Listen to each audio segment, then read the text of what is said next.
Who am I? The Empress. Yes, but you have already fallen out of favor for many years. Yes, rich, powerful too, and you don't even have to serve a man. How great. Your mother's family is rich enough to rival a nation, but they are only lowly merchants. Your family is powerful, and you don't have to watch a man's face. Perfect. Heavens have pity. Her Majesty failed to hang herself, and finally went crazy. Only then did I notice a white hanging sash lying on the floor, and also a broken wooden stool. Why did the stool break? The palace maid looked me up and down, her face practically saying, "Don't you have any idea?" Good grief. The original owner's weight was unbelievable. She crushed the stool. Wait. If a consort kills herself, that is a serious crime. Quick, take these pieces of evidence and burn them. Suddenly guard's voice rang. His Majesty has arrived. I grabbed the silk scarf to cover the red marks on my neck, then kicked the wooden stool under the bed. The moment the Emperor stepped inside and saw me, I had just picked up the white hanging sash. You must not. Just before he could say the words, hang yourself. I offer the white cotta to you. I offer the white clouds in the sky to you. I offer them to my friends far away. We gather here. We gather here. Hey Baza hey. Under his stiff gaze, I sincerely hung the white sash around his neck. Tashi Delek. The corners of the Emperor's mouth twitched twice. Consorting said, that Empress tried to kill herself. She's talking nonsense. I was studying Tibetan customs. I believe this helps promote ethnic unity, strengthen friendship between our peoples. I swear to heaven, I personally saw the Empress trying to hang herself. If I'm lying, may lightning strike me. I think you're just talking nonsense. The palace gate is so far from here. You could even mistake me for Consort Lu. How could you clearly see whether I was dancing or hanging myself? Besides, I eat well, sleep well, and have money. Why would I hang myself? If the Empress truly didn't try to hang herself, then why is she covering her neck so tightly? Do you dare remove the scarf and let His Majesty see? No, Your Majesty, I definitely didn't see wrong. The Empress is resisting so much. There must be something suspicious. The doubt in the Emperor's eyes deepened. Empress, remove the scarf. There really are red marks. How are you going to explain yourself this time? That's not easy to say in front of so many people. If I tell you to speak, then speak. Fine. Your Majesty hasn't come to see me for a long time. I heard people say that doing this gives someone a different kind of feeling, so I tested it myself. On Your Majesty's behalf. The Emperor's hand holding mine face stiffened. His mouth hung open. Consort Ying's eyes widened. Her face turned bright red. All the palace servants lowered their heads, closed their eyes, and pretended they had heard nothing. In the historic silence, I shyly added, if you don't believe me, look, there are finger marks on my neck. A hanging sash couldn't leave marks like these. Recently I have been busy with state affairs. I truly have neglected the Empress, but from now on, don't do such dangerous research anymore. It is improper. Sure. As for consorting, because of her mistaken judgment, she caused this misunderstanding. Your Majesty, I only worried about the Empress. Consorting, you are confined to your quarters for 3 days. Yes, only 3 days? Before her bed even gets warm, she'll be able to go out again. The Empress will eat vegetarian food for half a year, and he leaves with consorting. Is suffocating yourself really that enjoyable? Do I look happy? Just as I was feeling depressed and was eating my way through. Your Majesty, this is last month's profit share that your family sent. My happiness returned at once. I took the thick stack of banknotes, spat on my fingers, and started counting. I counted, and still couldn't finish. Xiaoying stood beside me, her face full of worry. I glanced at her. You look down on merchants? Merchants are nothing but the lowest class. I pulled out a 50-tael note and placed it in her hand. Say that again. Merchants are forever the best. I took the note back. Well said. Before I had finished counting, Xiaoying came over with an empty box, wearing a long face. What is this for? To store the banknotes. In the past, every month after receiving your profits, didn't you always give more than half to Her Majesty the Empress Dowager? Come on. It's almost time to massage the Empress Dowager's feet. I rushed to give the Empress Dowager money, and I even had to massage her feet every day. If I loved the Empress Dowager that much, then she must be my only comfort. Xiaoying's lips trembled. Without another word, I hurried toward the Empress Dowager's palace. I urgently needed to feel the warmth of being loved. The Empress Dowager lay on her couch. Hearing someone arrive, she lazily lifted her eyelids. I almost burst into tears. You useless thing, why aren't you rolling over here? To massage my feet? Damn, what a pretentious old white lotus. I couldn't understand why the original owner tried so hard to please her. Sorry, wrong palace. Zhu Yuruan, back then, you begged to serve me with filial piety. Today you came late, and now you want to leave without doing any work? What exactly do you think you're doing? What an old turtle. I almost laughed. Children repay kindness only after they have first received kindness. For children to show filial piety, their elders must first deserve it. Do you? Back then, when the emperor was being beaten down by his enemies, the national treasury was empty. He begged me to become his second empress, so my family could send cart after cart of silver to fill the treasury. Only then did he keep his throne. My family is your family's benefactor. Why should I serve you like an ox or a horse? Zhu Yuruan, your family is nothing but lowly merchants. My son made you empress. That was already a blessing beyond measure. The emperor made me empress, but he has never once given me the respect an empress deserves. For 3 years, I have endured neglect, humbling myself before everyone, only to receive cold looks and ridicule. If this blessing is so wonderful, then you can have it. Do you want it? You are plain, without talent, without virtue. My son has already tolerated you enough. The late empress died of illness? Obviously, she was worked to death by your son's high standards. He married a second time, yet still lived off his wife's family. A kept man. And you expect me to be grateful? Do I look that cheap? How dare you?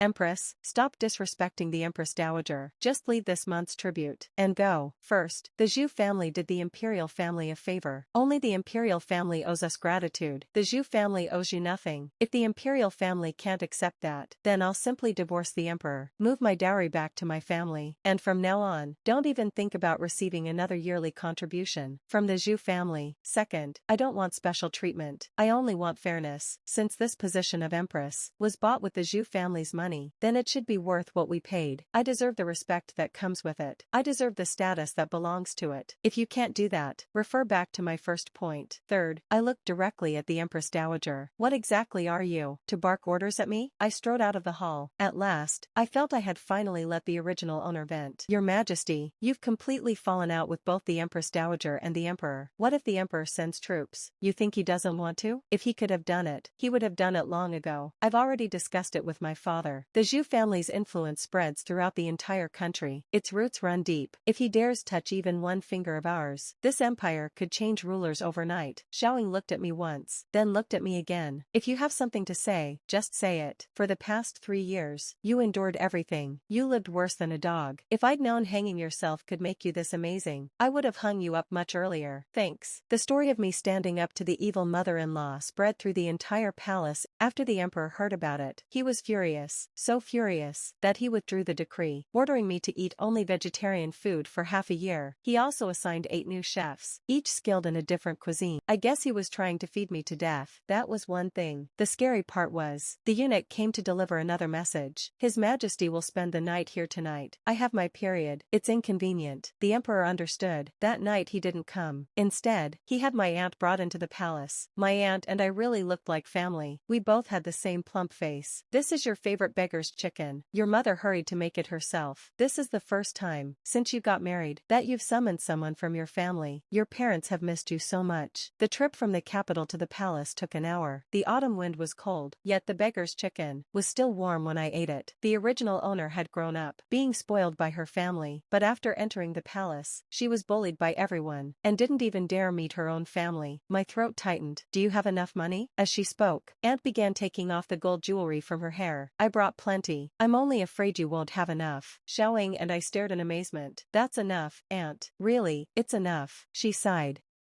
You were a precious little girl since childhood, so delicate. You've never suffered before. I think you've gotten much thinner. I looked down at my round figure. This was considered thinner? If you can do this empress job, then do it. If not, fire the emperor. Come back to the Zhu family. We'll support you.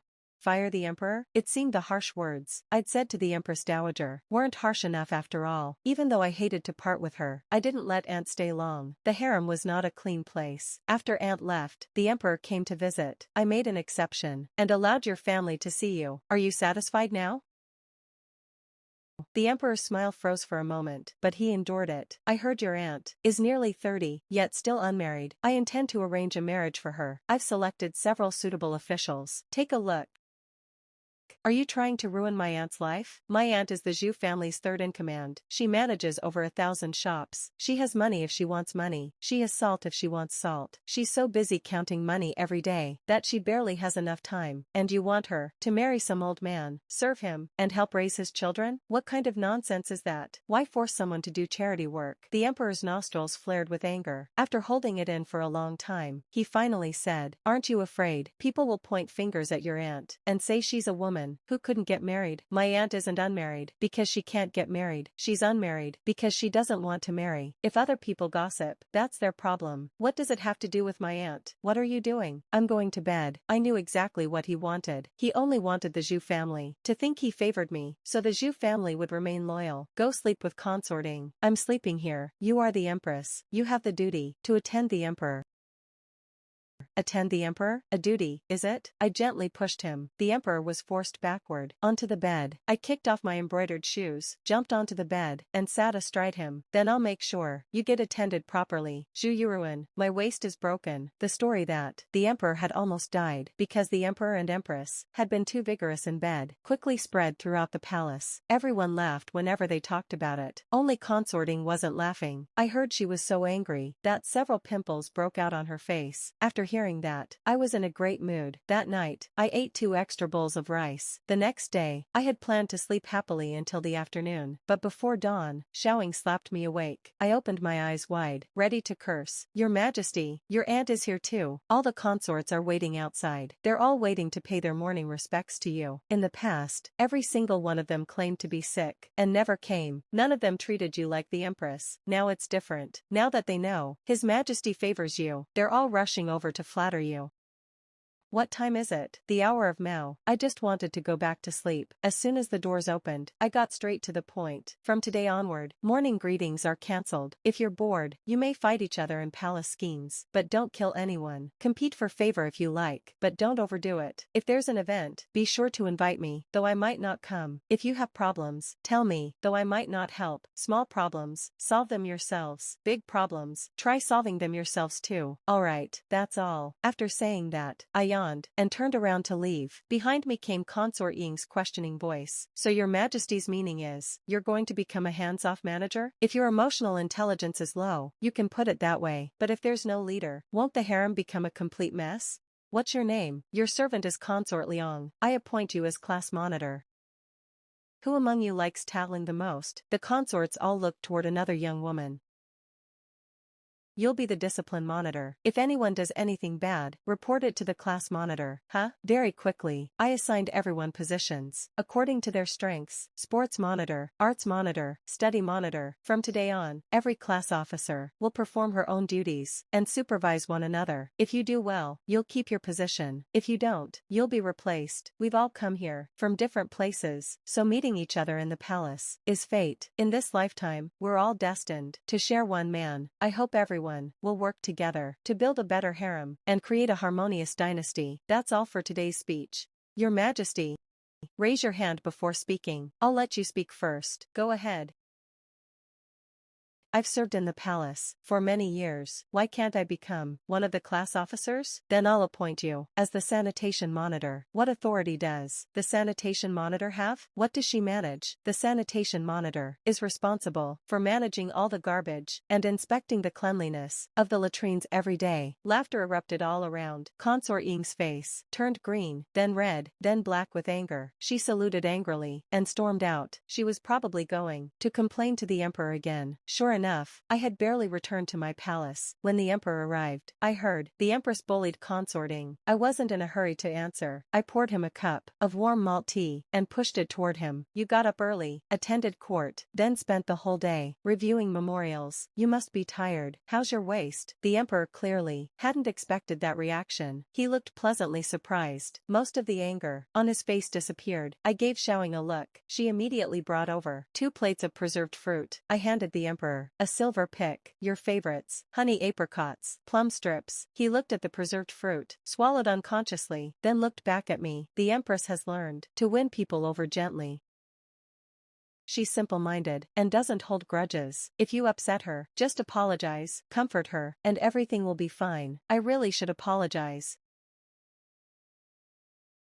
but not to her, to your majesty. She is a consort of the harem, while I am the empress. It is my responsibility to discipline her. Your majesty manages state affairs every day. She's still incapable of being considerate and keeps treating your majesty like a weapon over tiny matters. That really isn't right. The emperor's expression froze. The corners of his mouth slowly lowered. I said no more. That was enough. I quietly wiped my hands with a warm towel. Dinner is ready. Your majesty, why don't you stay and eat with me? The emperor forced out a faint smile. He hesitated slightly. It was my oversight. Your majesty, perhaps you should go to consorting instead. Otherwise, she'll lose her temper again. I am the son of heaven. Must I live according to her moods? With a flick of his robe, he sat down at the table. He picked up a slice of meat and was about to put it into his mouth. The meat is raw. Seeing how awkward it was, I picked up the meat, swished it in the boiling copper hot pot, dipped it in sauce, and placed it back into his bowl. This is called hot pot. No need to guess. That night, consorting definitely had no appetite for dinner. I did it on purpose. I wanted to provoke her. I still hadn't found the person who had killed the original owner, but consorting was either the mastermind or an accomplice to avenge the original owner and also remove a future threat. I had to deal with her. Consort Liang came to report. A new batch of peonies has arrived in the palace. The arts monitor has organized a flower viewing gathering and invites your majesty to attend. I wasn't very interested in peonies. I was interested in whether consorting would take the chance to set another trap. To give her the perfect chance, I went there with great fanfare. After admiring the famous flowers, everyone walked along the corridor to look at the koi. Consorting, who had only been a little nervous before, became even more nervous, as if she was afraid people wouldn't notice she was planning something. I sighed to myself. Again? Push someone into the pond to feed the fish? Can't palace scheming come up with anything new? To make it easier for her, I even deliberately stood right beside the railing. On the surface, I was watching the fish. In reality, I was thinking about what angle I should jump into the water from. I left my back completely exposed. I waited, and waited, and waited. I was almost getting impatient when one consort stepped on another consort's platform shoe. Everyone started stumbling into one another, pushing, shouting, and crying out. At last, a pair of hands pressed against my back. She pushed. Nothing happened. At that instant, cold sweat poured down my back. Damn it. I shouldn't have eaten that last plate of meat at hot pot last night. I felt those hands trembling. She tried a second time. This time, my center of gravity finally shifted a little. Consorting, what are you doing? Seriously? She wasn't stupid enough to do it herself, was she? In a TV drama, a character like this wouldn't even survive 3 episodes. If all she had was the intention to kill, without actually succeeding, the emperor probably wouldn't have the heart to punish her severely. You dare? Oh no, the empress has fallen into the water. Quick, go get the guards, at least 8 of them.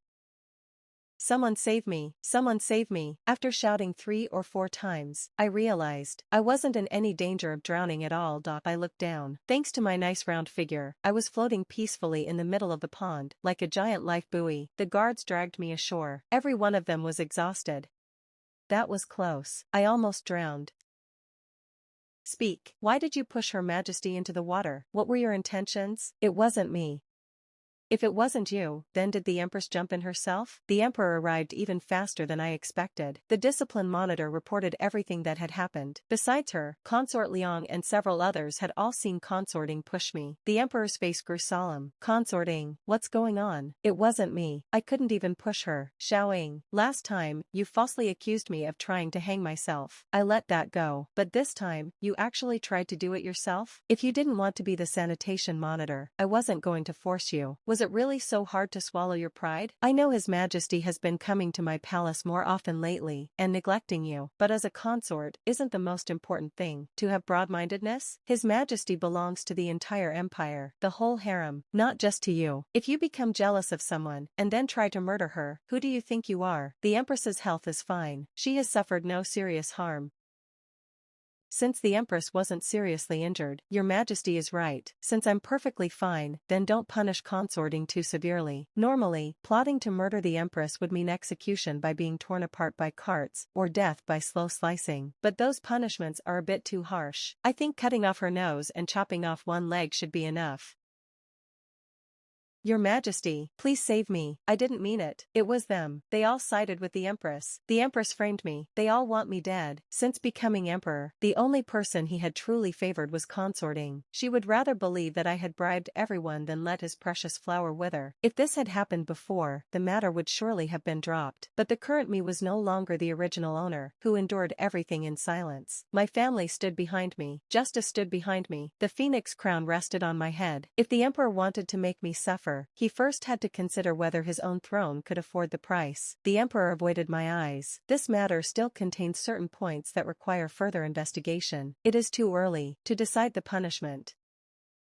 Indeed, it is too early to decide the punishment. Just now, she not only slandered me, she also falsely accused the other consorts. Crime upon crime. She deserves death. When she pushed me, Your Majesty didn't see it. But what she just said, Your Majesty heard that, with your own ears. There can be no doubt now, can there? A decree from the Empress Dowager. The decree was short and direct. Consorting, attempted to murder the mother of the nation. She shall be executed on another day. That decree was like a slap across the face, waking the emperor from his love-struck foolishness. When the guards dragged consorting away, the emperor stood there, without saying a single word. Consorting cried, begged, kicked, and screamed. She completely broke down, just as she was about to be dragged away. I'm carrying the emperor's child. Who dares touch me?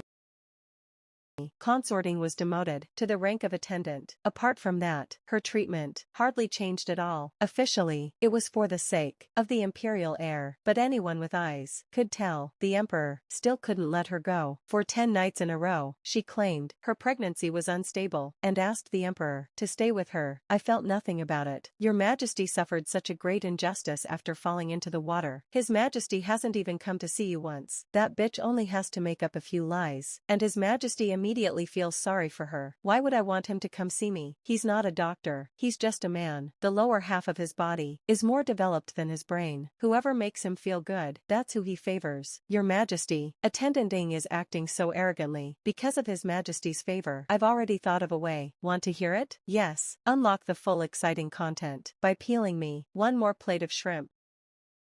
3 days later, I had the arts monitor organize a mid-autumn banquet. I deliberately arranged Attendant Ying's seat right beside the emperor. As for that arrangement, Attendant Ying was very pleased. The emperor was delighted, and I was looking forward to it. After several rounds of wine, everyone was pleasantly tipsy. The music of silk and bamboo instruments was soft and enchanting. Then, the palace doors slowly opened. 3 beauties walked in. Any one of them alone would be among the most beautiful women in the entire harem. When I turned to look at the emperor, his cheeks were already flushed red. Empress, have I arrived at the immortal palace? I only smiled, without answering. Then I looked at Attendant Ing. At such close range, she could clearly see the emperor's expression. Her pretty face had twisted with anger. She was practically about to snap, the chopsticks in her hand. That night, the emperor spent the night in one of the new beauty's palaces. Attendant Ing suddenly fell ill. She sent her personal maid, Xiao Sui, to invite the emperor. For the first time, she was turned away. Xiao Sui then ran to the Imperial Medical Bureau. All the imperial physicians had either gone off duty or had already been summoned elsewhere. When Xiao Sui finally arrived outside Fingy Palace, crying loudly, I had only just fallen asleep. The person outside disturbed Your Majesty's rest. This servant will go. Throw her out right now. Why? What did she do to you? She's Attendant Ying's maid. Attendant Ying dislikes you, so I dislike her too. You're loyal to your mistress, she's loyal to hers. If one day I'm ever in trouble and you run around everywhere trying to help me, I certainly wouldn't bear to see someone throw you out. So don't make things hard for her either. Then, shall I let her in? No. Take the gold hairpin my aunt gave me last time and give it to her. Tell her to go to the Imperial Medical Bureau and ask for Director Zhang. He's one of the Zhu family's people. Only I can persuade him to come. Also, don't tell Attendant Ing that I was the one who invited him. Otherwise, if she refuses treatment or something, it'll only become more troublesome. Your Majesty, Attendant Ing has tried to harm you again and again. Why are you still saving her? What has her child done wrong? Go quickly. Attendant Ying's pregnancy had never been stable. If I had arrived just a little later last night, the situation would truly have been dangerous. I thanked Director Zhang for his hard work, then had Xiaoying give the old man 2,000-year-old ginseng roots. Before leaving, the old physician looked at me. Your Majesty, about this child, should I preserve it? Do you want to keep it until the new year, or until birth? Should I save only the child, or both mother and child? This humble minister can do either. Just tell me what you want. Just proceed normally. Understood. After she was confined to bed, Attendant Ying became much quieter. I heard that, for the sake of giving the baby the best prenatal education, she read poetry and painted every day. Her whole temperament became much gentler. On the day she was finally able to move around, Xiao Sui came to invite me. Your Majesty, our mistress has thought about many things recently. She feels she owes you a great deal. Today, she personally made some pastries and wishes to invite you to the cool pavilion. Our mistress made snowskin mung bean cakes, golden breeze jade dew rolls, tangerine peel red bean ice, steamed crispy milk pudding, and osmanthus immortal dew. Enough. I'm going. Go get me a few takeaway boxes. If I can't finish everything, I'll bring the rest back. The helplessness on Xiaoying's face couldn't have been more obvious. The cool pavilion was beautiful, but quiet, and far from the main paths. When I saw Attendant Ying, she was sitting on a stone bench, reading a book. I walked over and asked kindly, "What are you reading?" With a proud and aloof expression, she answered, "Lessons for Women." I chuckled. It suits you well. I honestly didn't expect Her Majesty to honor me by coming today. I wanted to see what you were up to. What could I possibly do? I only want to survive. If you stop plotting against others and stop fighting for favor, you'll probably live to 50 or 60. If I have no imperial favor, what is there for me, except growing old alone in this deep palace? I want to be the most favored woman in the entire harem. I want my clan to be proud of me. I want my father to see that all those stupid sons of his aren't even worthy of carrying my shoes. Why was it that only his sons and his legal wife could sit at the table, while my mother and I could only sit in the kitchen, eating leftovers?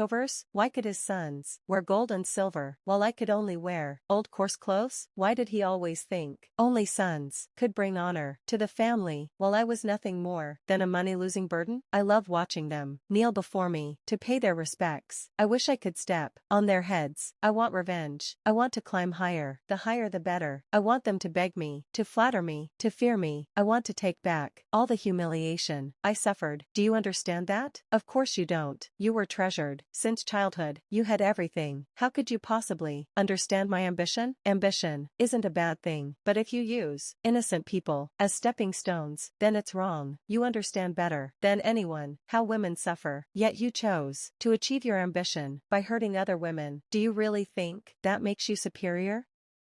If you want to climb upward, your hands must be stained with blood. So, you had someone strangle me to death, then staged it to look like suicide. Also, you could move one step closer to becoming empress? That's right. The emperor loved me most. He once told me the woman in his heart was me. Once you were gone, naturally, it would be my turn. So today, you're speaking so openly because you're certain I'm finished? I'm sorry, Your Majesty. No matter what, I have to survive.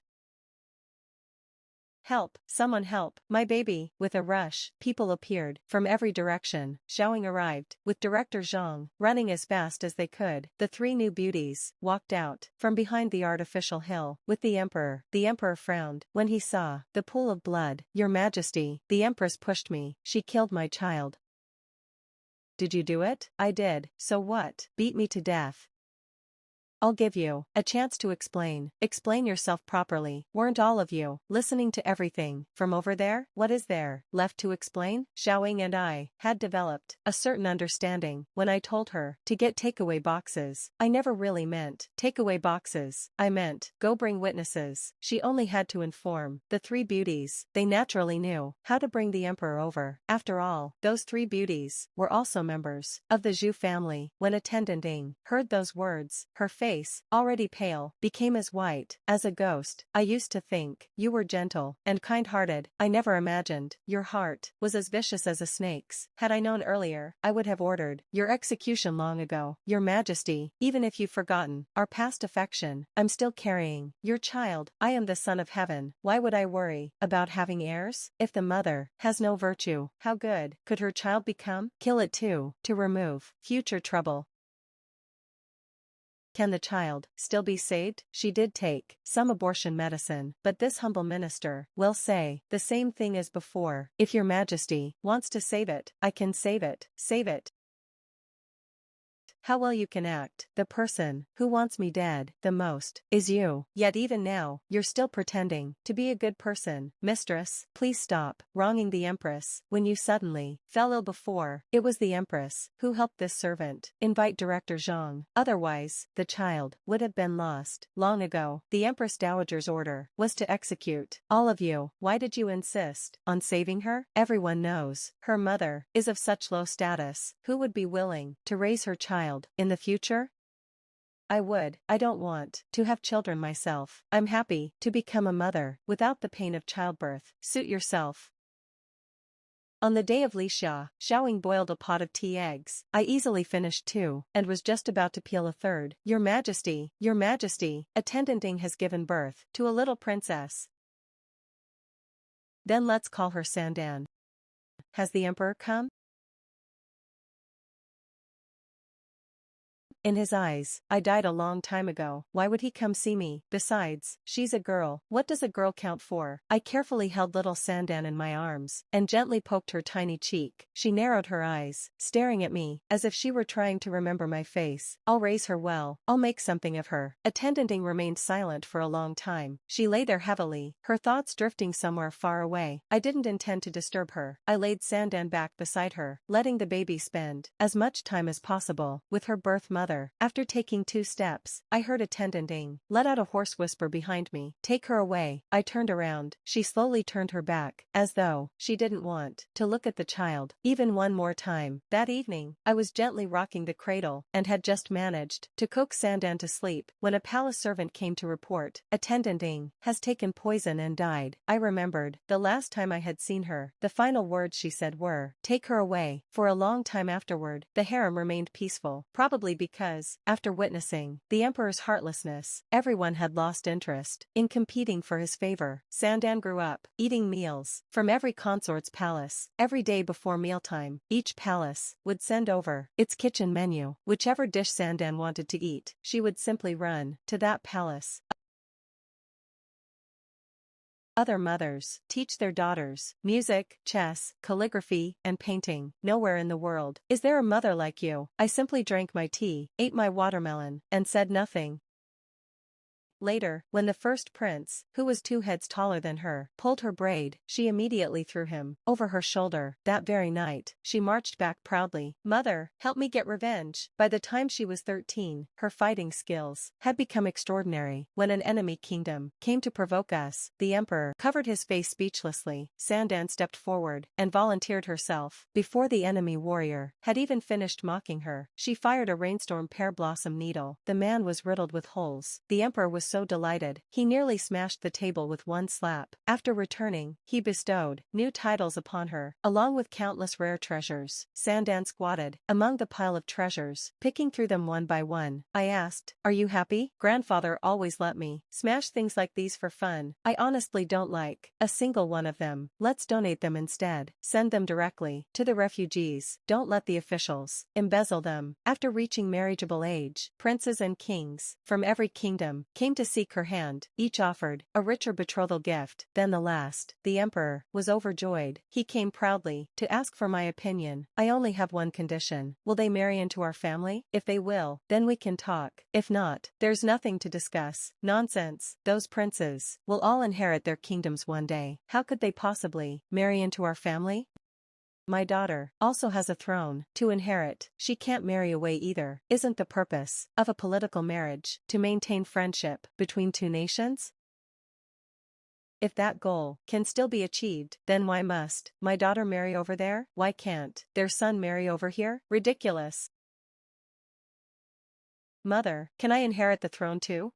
Are you interested? I'm willing to try, and I believe I should try. Why do you say you should? Because ruling an empire is a great responsibility. I think my brothers and sisters are too ordinary. They cannot shoulder such a responsibility. As an imperial princess, I have enjoyed the blessings given to me by the people since childhood, so naturally, I should step forward and seek their welfare. You're that confident? If my father can stay on the throne for so many years, then if I were emperor, I would surely create a flourishing age. Remember what you said today. Go compete. Your mother will clear the way for you. In the 23rd year of Kaiyuan, the ministers proposed appointing an heir. I overruled everyone's opinions and established a competition for the throne. Princes and princesses alike could participate. Sandan passed every challenge and easily took first place without the slightest dispute. The emperor had neither reason nor ability to refuse. He immediately issued an imperial decree appointing her crown princess and announced it to the whole realm. When the news spread, the people rejoiced. That afternoon, I lay beneath a wisteria trellis, rocking gently in my rocking chair, half asleep. The consorts surrounded Sandan, laughing and chatting. Xiaoying sat beside me, cracking walnuts for me. Laughter filled the air. I narrowed my eyes, growing drowsy. Xiaoying chatted beside me, one sentence after another. I still sometimes think about the day you fell down from the hanging beam. Ever since that day, everything changed. Your Majesty, you always had so many strange new ideas. The women in the palace were no longer lifeless. Their days suddenly became worth looking forward to. If the former empress could see this, she would surely feel comforted. Xiaoying, cut me some watermelon later.